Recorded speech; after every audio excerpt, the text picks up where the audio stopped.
एक question solve करते हैं। क्वेश्चन में स्टेटमेंट दी गई, the smallest value of A for which the inequality A minus one times X square minus A plus one times X plus A minus one greater than और equal to zero holds for all X greater than और equal to two is K, then the value of three K divided by 14 is.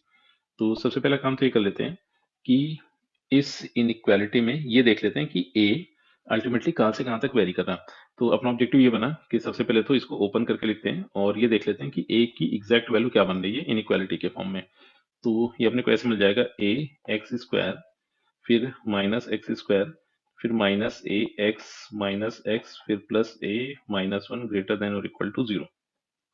तो अब एक काम करते हैं कि यहाँ से ए कॉमन कर लेते हैं। तो जैसे ए कॉमन किया, रिजल्टेंट बना X square minus X plus one. फिर नेक्स्ट हम अपने पास मिल जा रहा है माइनस एक्स स्क्वायर, और नेगेटिव साइन कॉमन कर लिया था तो ये प्लस एक्स और प्लस वन ग्रेटर देन और इक्वल टू जीरो। फिर इस टर्म को राइट हैंड साइड पर शिफ्ट कर देते हैं। तो यहाँ से रिजल्टेंट आया A times X square minus X plus one, और राइट हैंड साइड पे जैसे ही इस एक्सप्रेशन को शिफ्ट किया तो मिला ग्रेटर देन और equal to X square plus X plus one. फिर अब एक काम ही करते हैं, X square minus X plus one का साइन देख लेते हैं। तो अब यहाँ पर हुआ है कि ये तो एक क्वाड्रेटिक हो गया और इसका लीडिंग कोशेंट वन है, दैट मीन्स ये हमेशा पैराबोला ओपनिंग अपवर्ड रिप्रेजेंट करेगा। अब अगर इस क्वाड्रेटिक का डिस्क्रिमिनेंट कैलकुलेट करें, तो डिस्क्रिमिनेंट कैलकुलेट करने के लिए इसको अगर स्टैंडर्ड क्वाड्रेटिक से कंपेयर किया तो ए की वैल्यू वन है, बी की वैल्यू माइनस वन है एंड सी की वैल्यू वन है। तो ये मिल जाएगा B square that is one minus four A C. तो इसको सिंप्लीफाई किया तो ये आ गया है अपने पास नेगेटिव। तो अब ये जो क्वाड्रेटिक दिया गया है ये पैराबोला रिप्रेजेंट कर रहा है और इसका कोई भी रियल रूट एग्जिस्ट नहीं कर रहा, मतलब पैराबोला ओपनिंग अपवर्ड रिप्रेजेंट कर रहा और इसका कोई भी रियल रूट एग्जिस्ट नहीं कर रहा है। तो इसका सीधा सा मतलब ये है कि ये जो एक्सप्रेशन है x square minus X plus one हमेशा पॉजिटिव होगा। अब अगर ये हमेशा पॉजिटिव है तो एक काम ही करते हैं, इस एक्सप्रेशन से पूरी इनइक्वालिटी को डिवाइड कर दिया। तो रिजल्टेंट बना ए ग्रेटर देन और equal to X square plus X plus one divided by X square minus X plus one. फिर फर्दर अब एक काम ही कर लेते हैं कि जो राइट हैंड साइड पर एक्सप्रेशन है उसको थोड़ा सिंप्लीफाई करते हैं। तो ये लिखा है x square plus X plus one, division में आ गया x square minus X plus one. अब एक काम ही करते हैं, इसको सिंप्लीफाई करने के लिए डिनोमिनेटर वाले टर्म को न्यूमरेटर में जनरेट करते हैं। तो ऐसा करने के लिए सबसे पहले तो x को सब्ट्रैक्ट किया एंड सब x को सब्ट्रैक्ट किया तो x को ऐड भी करना पड़ेगा न्यूमरेटर में। तो अब यहाँ से हुआ ये कि x square minus X plus one, इसको एक साथ रख लेते हैं। तो x square minus X plus one और फिर प्लस टू एक्स, और डिवीजन में आ गया है x square minus X plus one.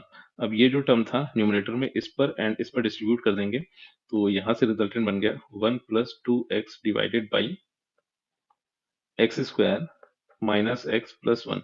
फिर अब एक काम ही कर लेते हैं कि ये वाला जो टर्म आया था इस टर्म में न्यूमरेटर एंड डिनोमिनेटर दोनों को एक्स से डिवाइड कर देते हैं।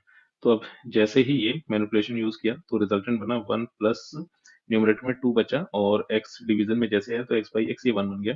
फिर एक्स स्क्वायर के डिवीजन में एक्स आया तो ये एक्स बन जाएगा, और इस एक्स के डिवीजन में एक्स आएगा तो ये वन बन जाएगा, वन के डिवीजन में एक्स आया तो ये वन बाई एक्स बन गया, देन ये माइनस वन। अब फर्दर अगर यहाँ से देखें तो अल्टीमेटली x गिवन था ग्रेटर देन और इक्वल टू टू। तो अब अगर x ग्रेटर देन और इक्वल टू टू है तो एक काम करते हैं, a की इस क्वेश्चन में स्मॉलेस्ट वैल्यू अपने को पता करनी थी। तो अब a की स्मॉलेस्ट वैल्यू के लिए एक काम ही करते हैं कि इस एक्सप्रेशन की स्मॉलेस्ट वैल्यू को इवेलुएट कर लेते हैं।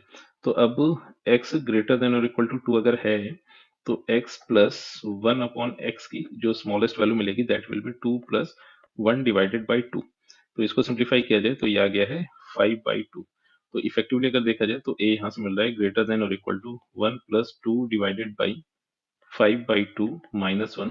फिर फर्दर सिंप्लीफाई करें तो a ग्रेटर देन और equal to one plus two, और फिर मल्टीप्लीकेशन में टू और आ जाएगा। जब डिनोमिनेटर में five by two minus one को सिंप्लीफाई करेंगे तो ये मिल रहा था थ्री डिवाइडेड बाई टू। तो टू पलट के न्यूमरेटर में चला गया। फिर फर्दर इसको सिंप्लीफाई करें तो a ग्रेटर देन और equal to one plus four divided by three. तो फर्दर अगर इसको सिंप्लीफाई किया जाए तो यहाँ से रिजल्टेंट बन रहा है a ग्रेटर देन और equal to seven by three. तो अब जैसे ही a ग्रेटर देन और equal to seven by three आया तो a की स्मॉलेस्ट वैल्यू यहाँ पर मिल गई है सेवन बाई थ्री। अब a की स्मॉलेस्ट वैल्यू को इस क्वेश्चन में k कहा गया था और ये वैल्यू अपने को मिली है सेवन बाई थ्री। तो अब इस वैल्यू को यहाँ पर यूज कर लेते हैं। तो अब अपने को एक्सप्रेशन 3k डिवाइडेड बाई 14 इसकी वैल्यू चाहिए थी, तो मिला 3 डिवाइडेड बाई 14 और मल्टीप्लीकेशन 7 डिवाइडेड बाई 3। तो इसको सिंप्लीफाई करें तो 3 से 3 कैंसिल हो गया, 7 और 14 कैंसिल होने के बाद रिजल्टेंट दे देंगे 1/2। तो इस तरह से इस एक्सप्रेशन की वैल्यू आ गई 1/2 एंड यही इस क्वेश्चन का आंसर है।